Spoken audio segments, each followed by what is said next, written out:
Have you heard the president use the N-word? Yeah. And anti-Semitic slurs specifically? Yes.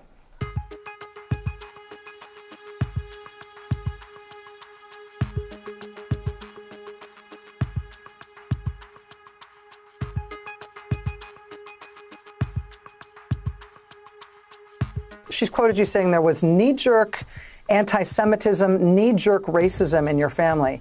The Post quotes you as saying, growing up, it was sort of normal to hear them use the N-word or use anti-Semitic expressions.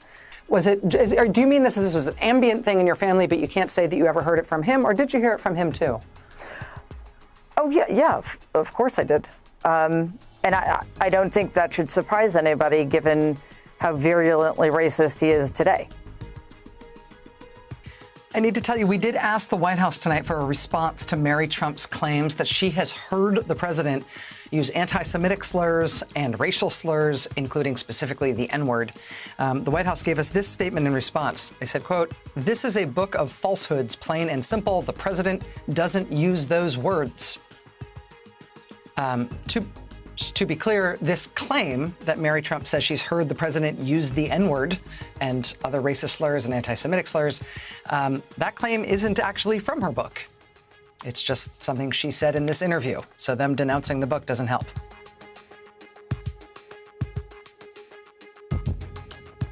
So it wasn't just the speed with which he started upending norms, which he had started doing during the campaign.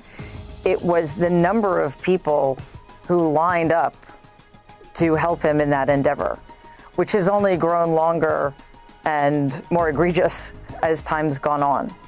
The horrors at the border, the separating of children from their parents, the torture, the kidnapping, and the incarceration of them in cages was unthinkable, unbearable.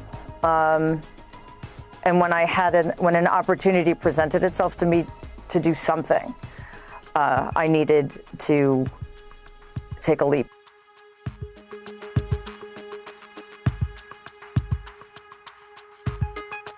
But it's this anecdote where you are being introduced to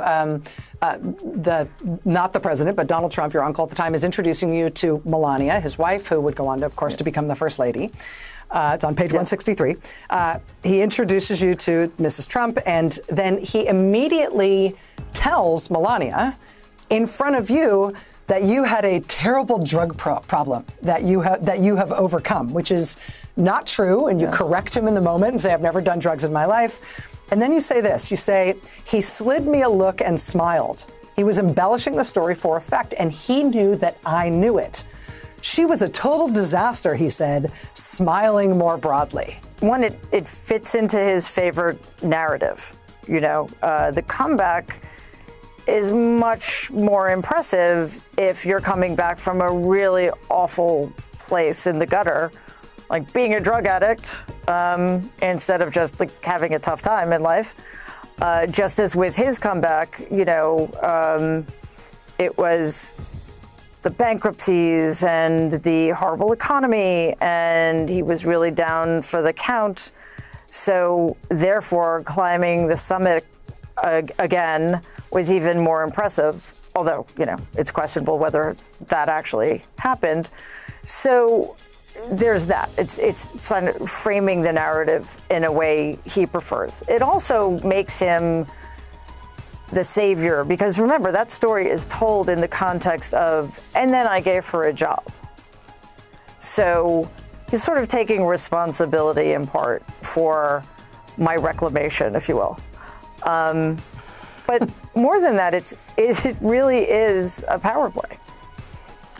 The difference between that anecdote and other things I see happening is most of the time people don't correct him, which completely plays into his hand.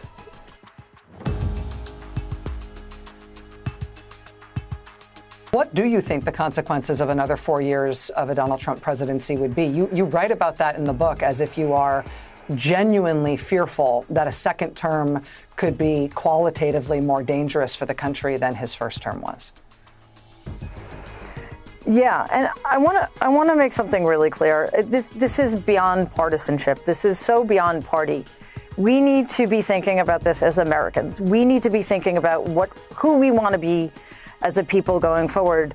I hear people say all the time, this is not who we are. This is exactly who we are right now.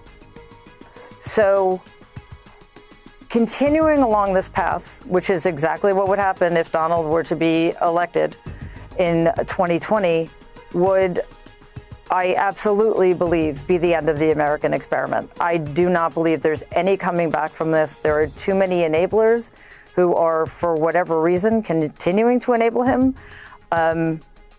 Bill Barr has gutted the Justice Department. Mike Pompeo has gutted the State Department. We are in serious, serious danger here. And unfortunately, that is no longer hyperbolic. That's just the way it is.